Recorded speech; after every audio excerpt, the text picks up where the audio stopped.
Ngendahayo Yosuwa, ndumushumba itorero rya Pentecote ADPR mu Rwanda, ariko nkaba ndi mu kiruhuko cy'izabukuru.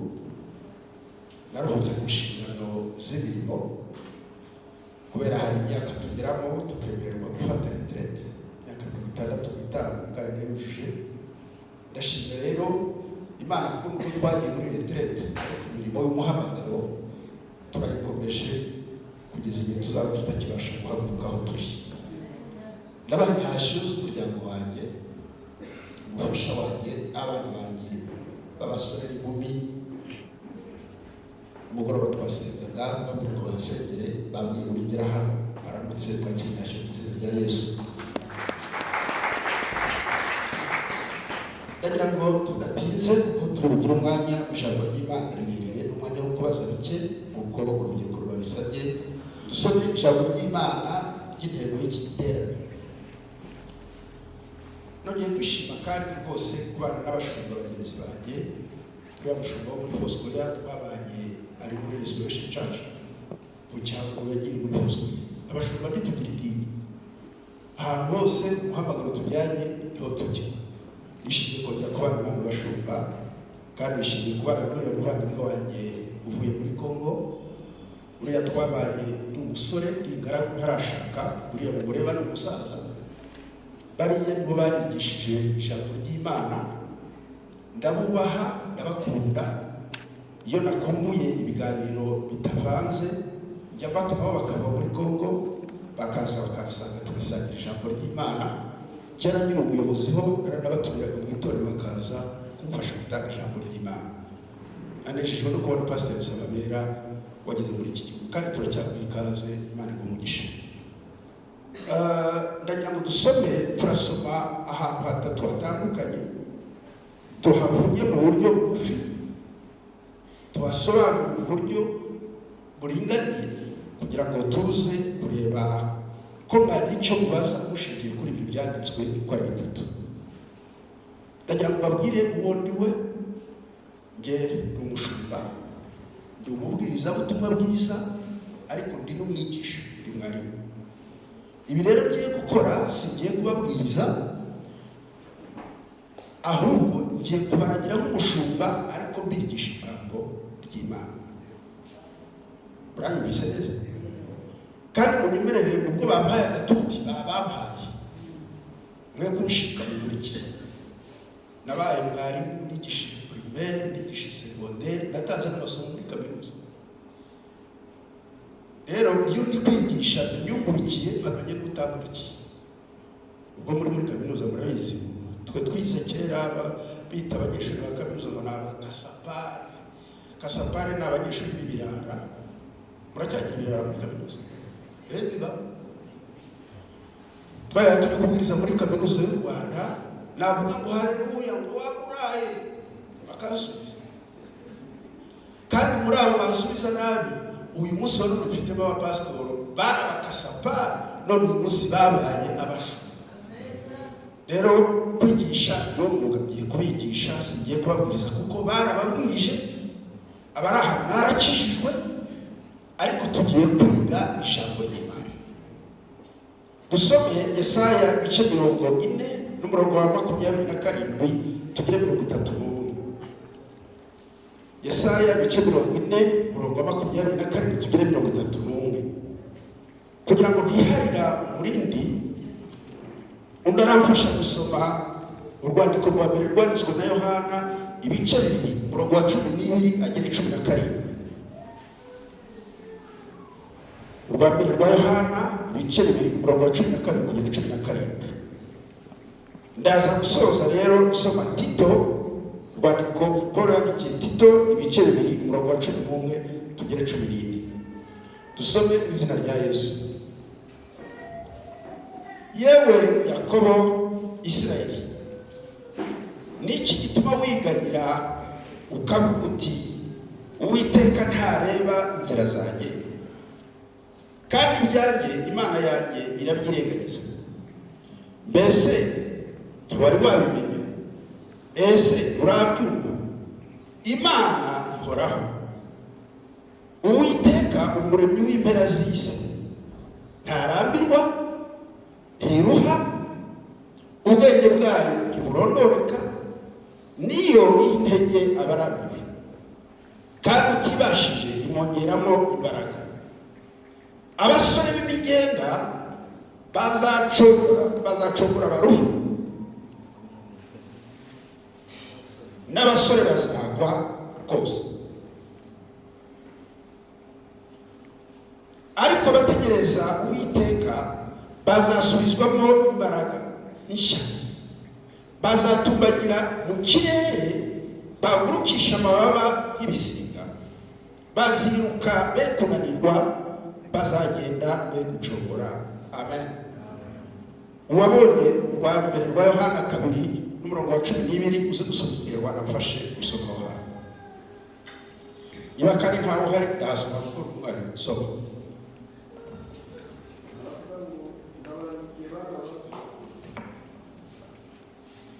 Urwa mbere rwa Yohana 2:12 aravuga ngo ndabandikiye bana bato kuko ibyaha byanyu mwabibabariwe kubw'izina rye. Namwe base ndabandikiye kuko mwamenye uwahereye mbere na mbere. Ndabandikiye basore kuko mwanesheje umubi. Ndabandikiye bana bato kuko mwamenye data wa twese. Ndabandikiye base kuko mwamenye uwahozeho mbere na mbere. Ndabandikiye basore kuko mufite imbaraga kandi ijambo ry'Imana rikaguma muri mwe, mukaba mwaranesheje wa mubi. Ntimugakunde iby'isi cyangwa ibiri mu isi. Umuntu nakunda iby'isi, gukunda data wa twese ntikuba kuri muri we. Kuko ikiri mu isi cyose ari irari ry'umubiri, ari n'irari ry'amaso, cyangwa kwibona kubw'ubugingo, bidaturuka kuri data wa twese, ahubwo bituruka mu isi. Kandi isi irashirana no kwifuza kwayo, ariko ukora ibyo Imana ishaka azahoraho iteka ryose. Amen. Ijambo ry'Imana. Amen. Tito 2:11 tugere ku murongo wa 15. Tito 2:11 tugere ku murongo wa 15. Kuko ubuntu bw'Imana buzanira abantu bose agakiza bwabonetse, butwigisha kureka kutubaha Imana n'irari ry'iby'isi,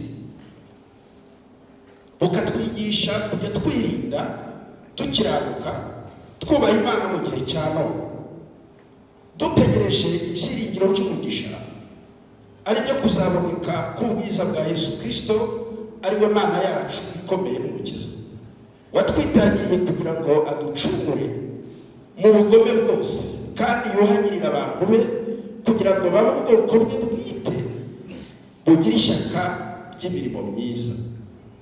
Ujye uvuga utyo kandi ubibahugure, ubahana nk'ufite ubutware bwose, ntihakagire ugusuzugura. Amen. Abadutumiye kuzaza kubana namwe baduhaye iri somo ryo muri Yesaya 40 uhereye ku murongo wa 27 ukagera kuri 31.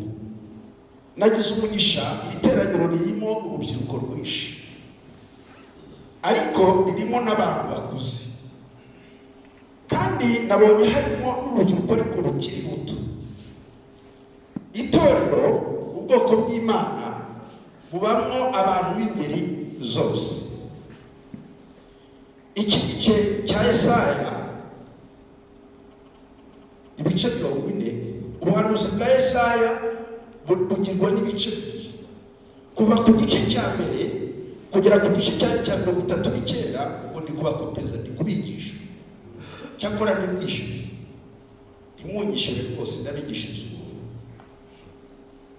Kuva ku gice cya mbere ku gice cya 31, umuhanuzi Yesaya Imana yamuhaye ubuhanuzi bwo kubwira abisirayeli abahana, abahugura, abereka ibyaha byabo, abereka iby'Imana bashakaho, ababwira imigisha yabumvira ubwo buhanuzi, ariko ababwira n'ibihano bizaboneka ku bumvise ariko ntibumvire. Igice cya 30 kuva kuri 40 kugera kuri 66 ni amagambo Imana yahaye Yesaya imubwira ngo nubwo uri kubabwira, munkurikire cyane, nubwo uri kubabwira ngo bazabona ishyano abakora ibi, abatazakora ibi bazaba bagomeye Imana, ariko abantu banjye kuko Imana izi iherezo ry'ikintu itangira ritaraba. Harimo abazumvira ariko harimo n'abazakora, harimo abazumva aya magambo yanjye bagahinda umushyitsi, bakambira, bakankorera, ariko harimo benshi bazayumva bakayirenza, kandi nibamara kuyirenza ntibanyumvire, dore nzabahana, kandi nimbahana nzabakura muri iki gihugu cy'isezerano nabahaye cya Isirayeli, nzabajyana mbatatanirize mu mahanga ya kure, nzabahanisha abami b'abanyamahanga kuko bazaba banshumuyeho, bakaramya ibigirwamana, bakanyibagirwa n'Uwiteka Imana yabakuye muri Egiputa. Kandi nibagerayo, munkurikire neza, ndashaka kuvuga itorero ndabaha intego ngeze hagati, kandi mubabarire ku nkundi. Kuririmba ni byiza, kubwiriza ni byiza, gukora ibintu byose ni byiza no gutura, ariko kumva ijambo ry'Imana ukarishyira mu bikorwa ni ingenzi kuruta ibindi. Kandi ijambo ry'Imana ni ibiryo bitabora, ni umutsima utanga ubugingo, ni imbaraga zihesha agakiza uryizera, ariko kuryumva gusa nturishyire mu bikorwa ni ugutakaza igihe, ni ugutakaza imbaraga, kandi ni ugutakaza ubugingo. Yesaya muri iki gice cya 40 Imana iramubwira ngo abangaba uri kubwira ibi, bamwe muri bo basanga amagambo yanjye bakore ibinyuranye n'ibyo nabigishije kandi bamenye.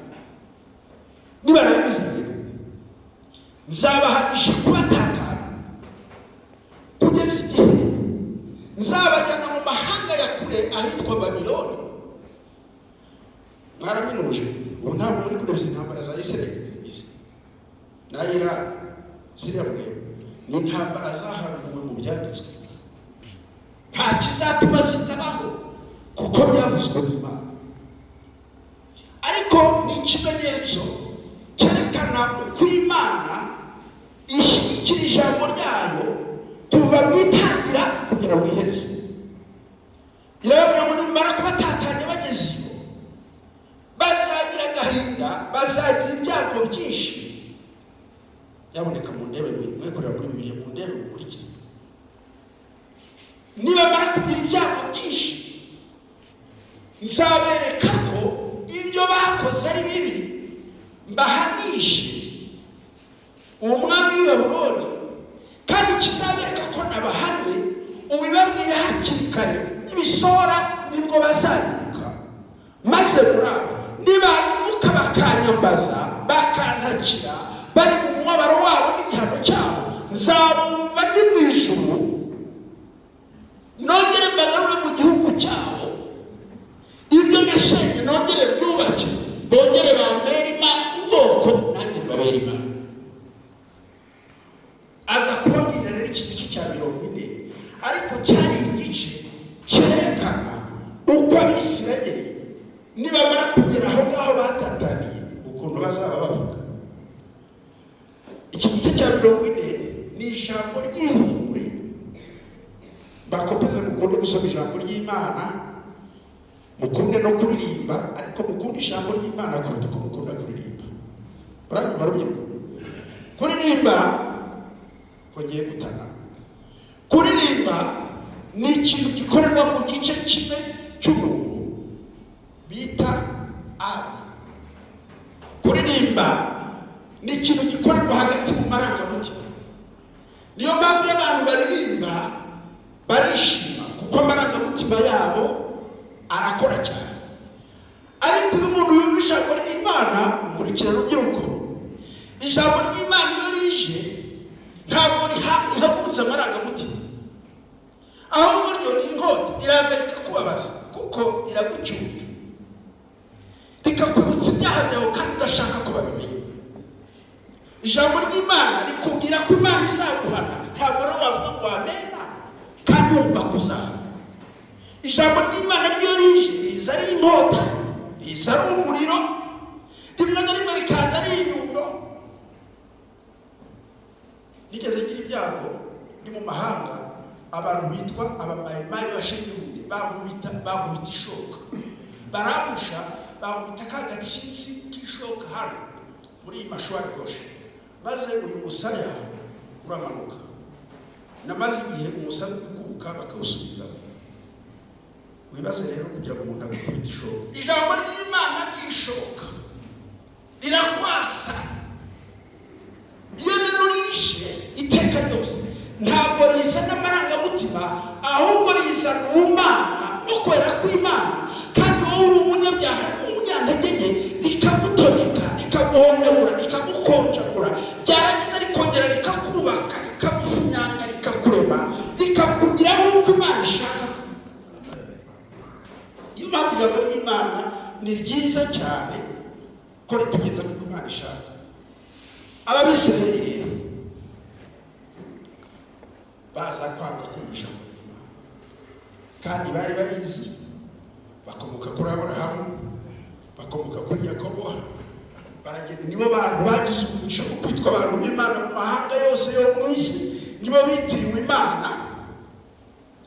Barangije iby'Imana yabategetse gukora ntibabikora. Batamaze kubikora, ijambo ry'Imana rirasohora, baratatana bajya muri Babuloni. Ushobora wampaye texte itari nziza, ni texte nta kintu kirimo cyatuma abantu bavuga ngo haleluya. Bari abantu bakunda cyane, mfite abana bangana namwe rwose. Umwana wanjye ndarakora hano, namutumisha, naje muri Methodiste uze kumva ijambo ry'Imana, arambwira ngo mfite akazi kenshi ariko ejo nzaza. Ati ndanagukumbuye dore ko naheruka no kumva uvuga. Ati ariko ntuzanyakire mu iteraniro, ntuzanamvuge. Ati ndakuze muri muzabona uko ngo ndakwiyamye papa. Kandi ejo naza sinzamwakira ariko nzamuvuga. Ijambo ry'Imana bwa bwoko bw'Abisirayeli bari barabwiwe ibintu byinshi, ariko mu kintu kimwe cyangwa bibiri Imana yababwije. Yarababwiye ngo ntimukagire izindi mana mu maso yanjye ngo witeka. Haleluya, amen. Icyaka ntimuzivange n'abanyamahanga batagira Imana, kandi ntimugakunde ibyabo, ntimugakunde imana zabo, ntimukagira imihango nk'iyabo, kuko muri ubwoko bwatoranijwe, muri abantu bihariye bitirirwa izina ry'Imana. Ntimukagira ibigirwamana kandi ntimukivange. Ni amagambo arimo ibyaha bibiri. Reka mbibwire aba baminuje n'abariya baminuje. Ni ikintu bita idolatry, idolatry, gusenga ibigirwamana. Icyaka ni to compromise. Hanyuma wafasha muri iki cyongereza to compromise icyo ari cyo muziko mwiga mu cyongereza. To compromise ni iki? Ko compromise ni iki? Murakizi kabasobanure mu Kinyarwanda n'abasaza.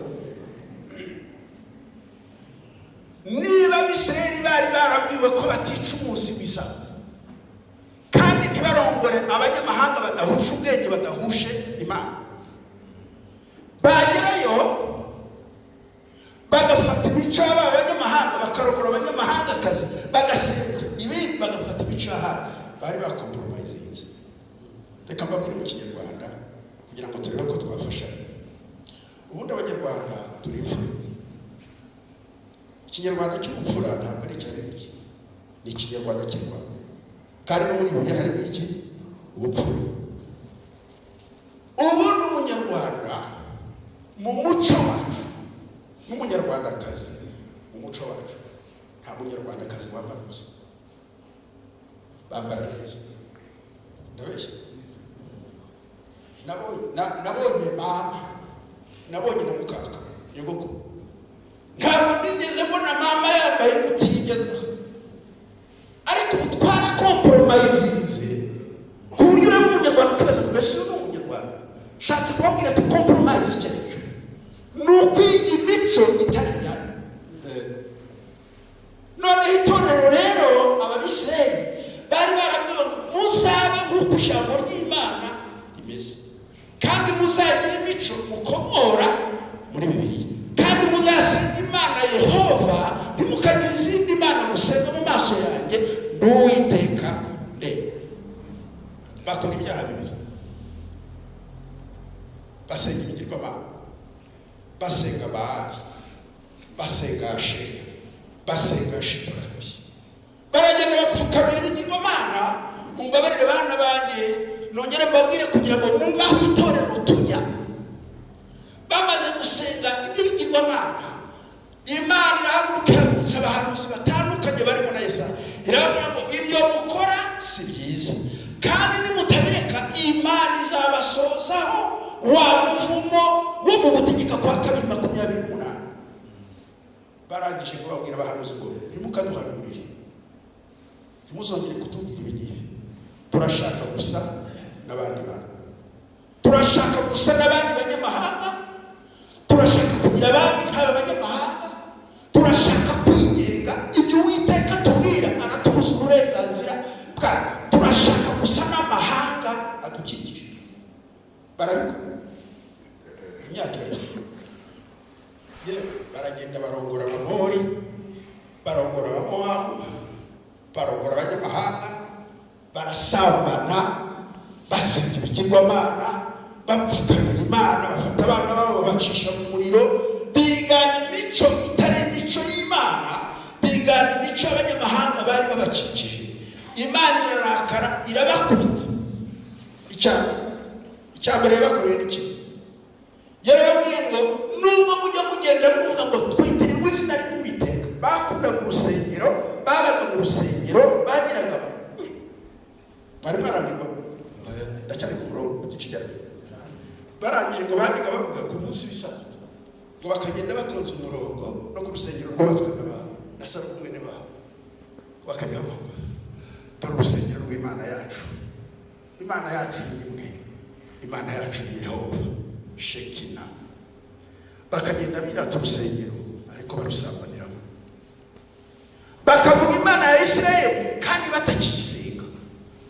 Barangije Imana irabavuga ngo icyambere nzabakorera, nzabirukana mu rusengero rwayo, kandi iyi nzu mwitwa ko ari inzu yera nzayisenya, kandi nzemerera abami b'abanyamahanga bayisahure, bakuramo ibikoresho byose byitwa iby'Imana, maze nzabatwara, mbatwarane n'abatambyi banyu, mbatwarane n'abami banyu, mbatwarane n'inkumi zanyu, mbatwarane n'abana banyu bato, nzabajyana nimugereyo n'iyo.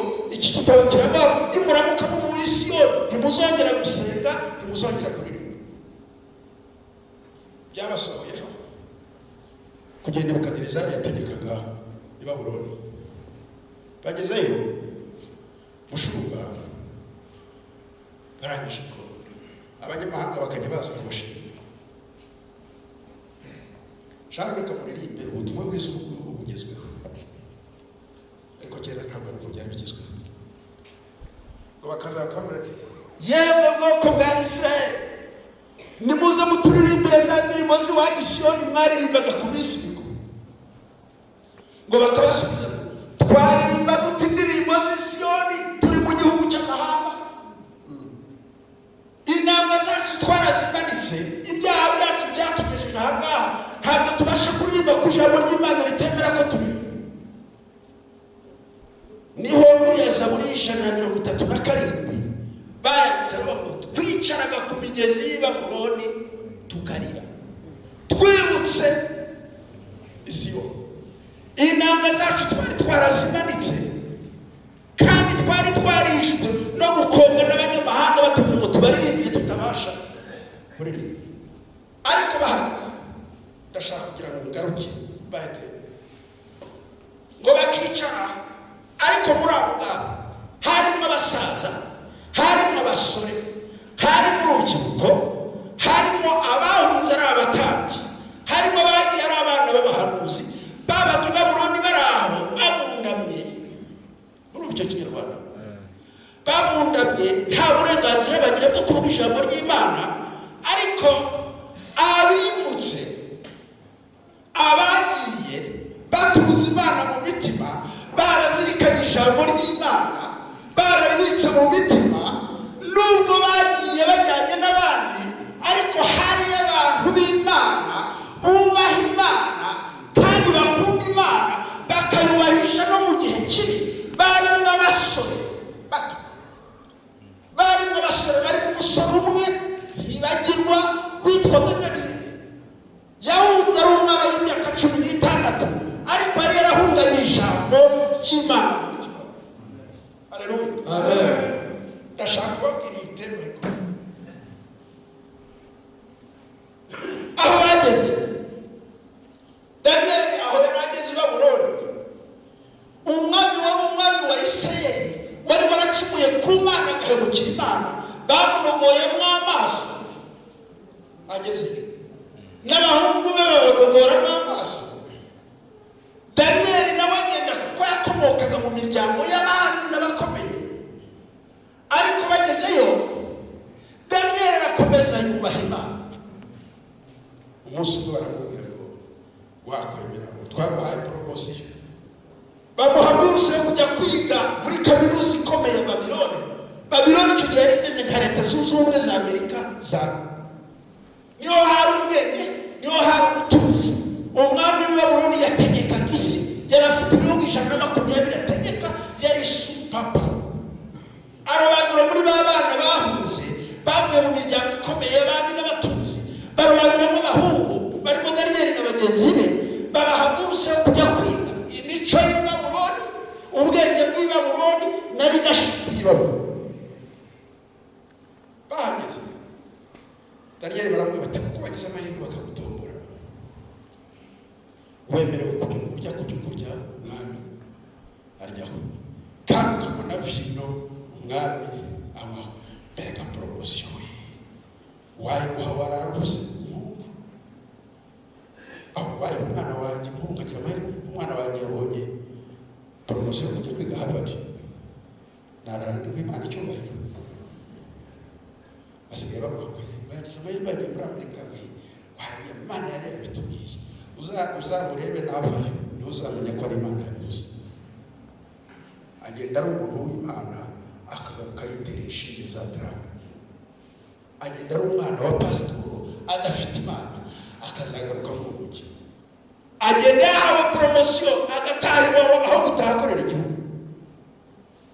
Uyu mwana wimukanye Imana na bagenzi be ngo asubiza n'umuntu w'Imana.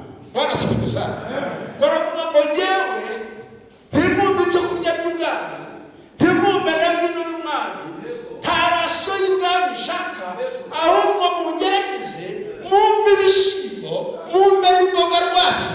Mu minsi 10 gusa muzasanga ameze neza.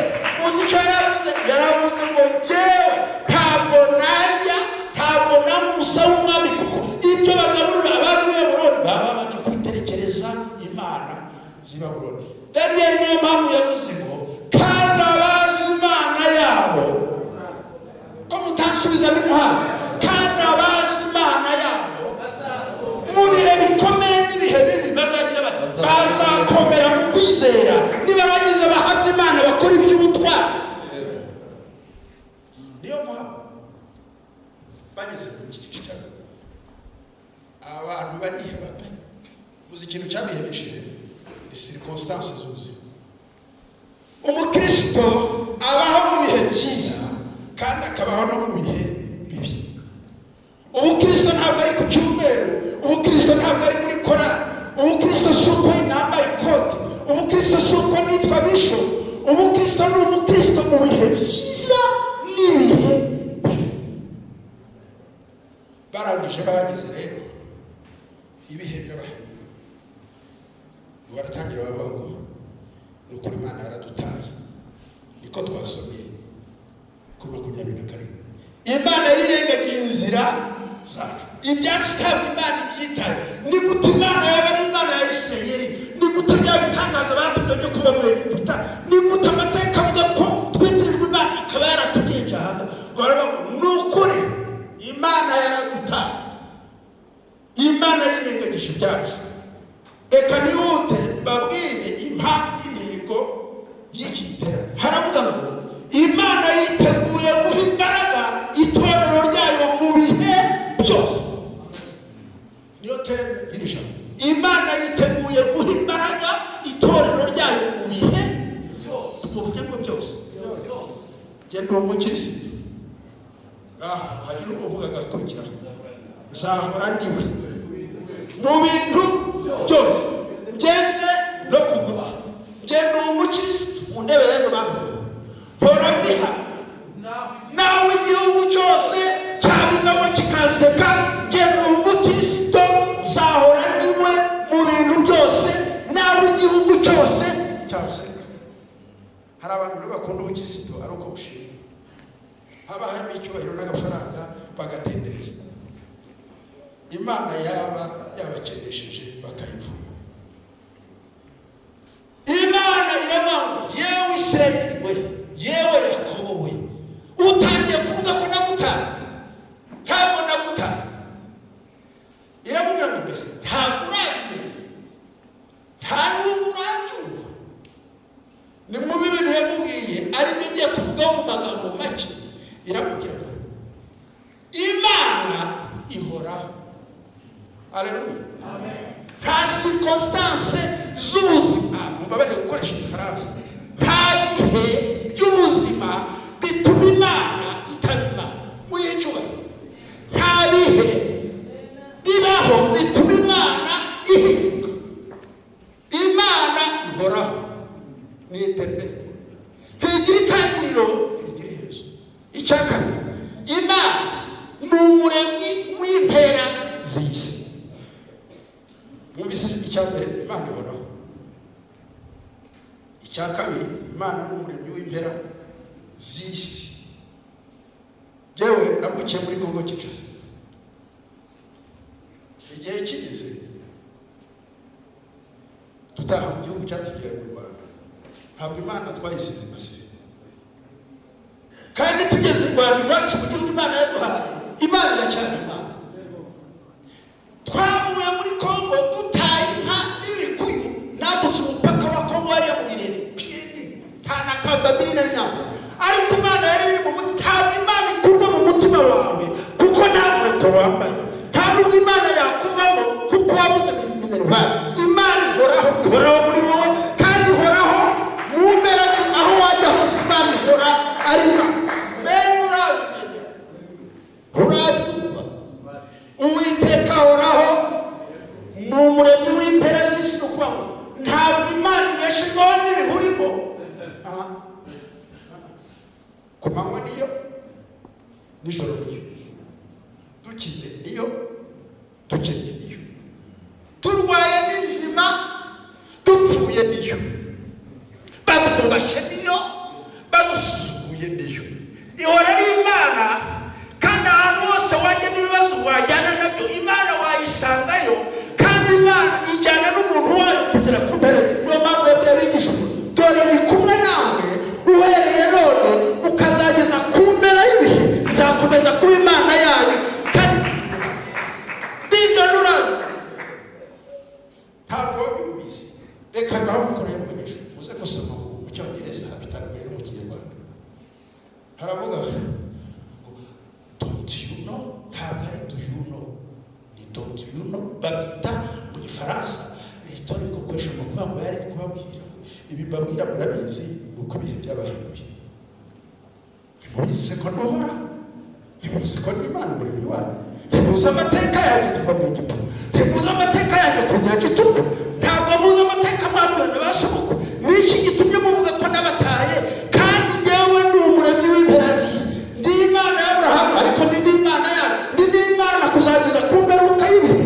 Nta kijya gihindura Uwiteka k'Uwiteka. Icya gatatu, Imana irababwira ngo yewe Israeli we, ntabwo mba kandi simbaho, nta kintu kijya kirinda ubuzima bw'Imana. Mubabare nabuze mu Kinyarwanda kwawe. Hari umunsi hari ikibazo mwumvaje ariko muraza no kongera kukibaza. Imana nta kintu gituma yitwa Imana cyane, nta n'ikintu gituma yitwa Imana buhoro. Imana hari ikibazo utayibaza. Imana ntigira imyaka yo kuba, ntabwo wayibaza ngo Mana umaze imyaka ingahe. Yabayeho Imana dusenga se umwami wacu, yabayeho Isiraheli, irangije yitwa umuremyi, iremye ibi ngibi byose mureba natwe ubwacu. Rero ni Imana duhari, ni Imana tudahari. Bisa barakomeza. Reka mbabwira akaririmbo kamwe basigaye baririmba muri iyi minsi. Mana ni n'amasengesho y'abasenga, nuramuka utabikoze uraba utari Imana. Ayiwewe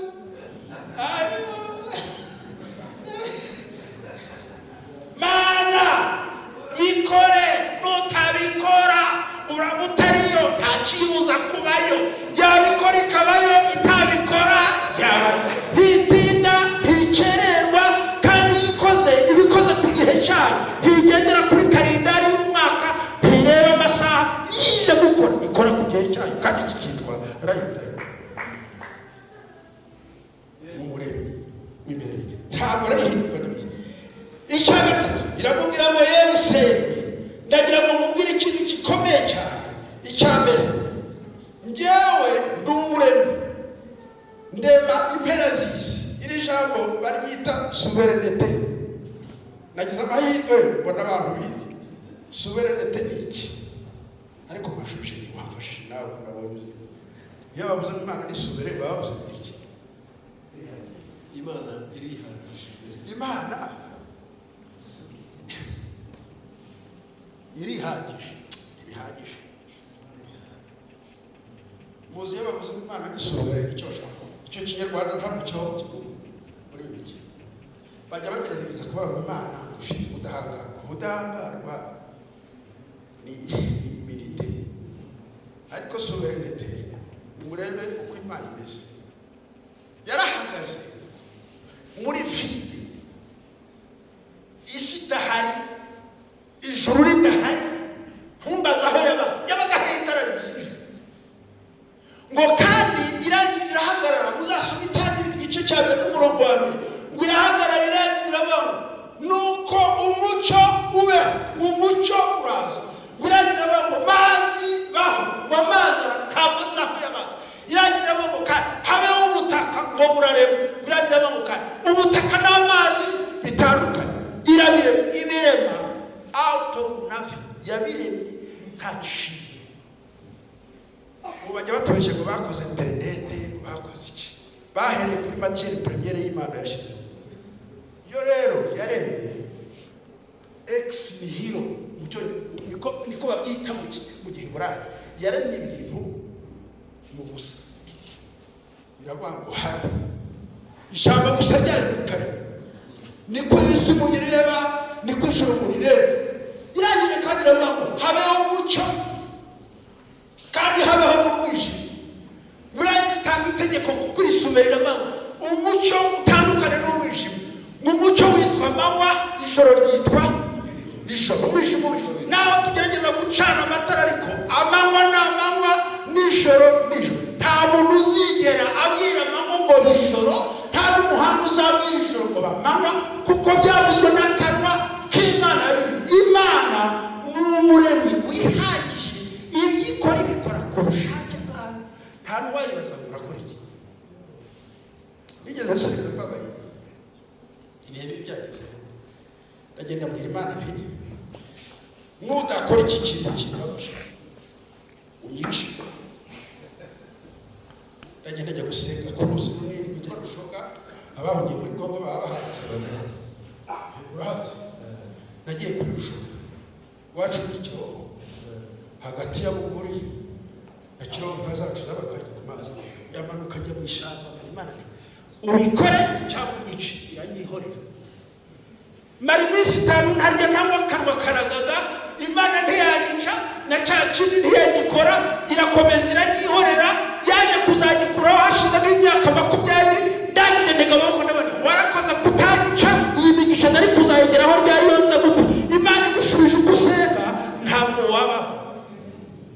Niyo mpamvu Imana isubira kandi kishatse gukora iragikora, kandi igishubije igikora ku gihe cyane, kandi igihe cyose Imana igusubije nicyo right time. Igihe ushake ko Imana ikora ikora, kandi ntacyo wakora ngo yigize hafi ibyo ishaka kugukorera. Hariho abajya bayihata batazi ijambo ry'Imana, ndategetse bakavuga no mu ndimi nshya z'imibare rabababababa shikaya rabaragano itarima aikoma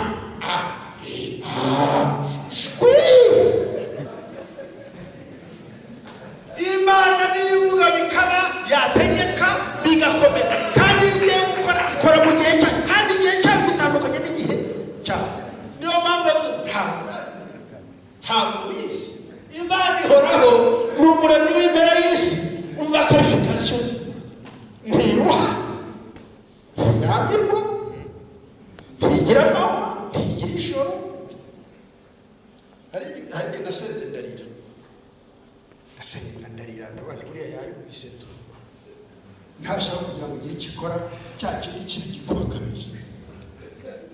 Ndagenda nsanga umushubayi nawe noneho cyandangiranye. Ese ko nasenze n'amarene irambwira ngo izaza ku gihe cyayo, izaza ku gihe cyayo, kandi igihe cyayo cyose ari igihe cyiza cy'Imana. Niyo mpamvu soza kubigura yaravuze ngo abasore bazagenda barushye, abasore b'imigenda bazagwa rwose, ariko ijambo rikuru, ariko abategereza Imana, abategereza Imana, mumbabarire musubire muri Bibiliya zanyu ijambo gutegereza. Abategereza Imana ngo bazasubizwa imbaraga nshya, kandi ngo bategereza Imana ngo bazamuka nk'ibisiga. Mu Kinyarwanda bavuga ngo pluriel ibisiga, ariko muri Bibiliya nyayo musome mu Cyongereza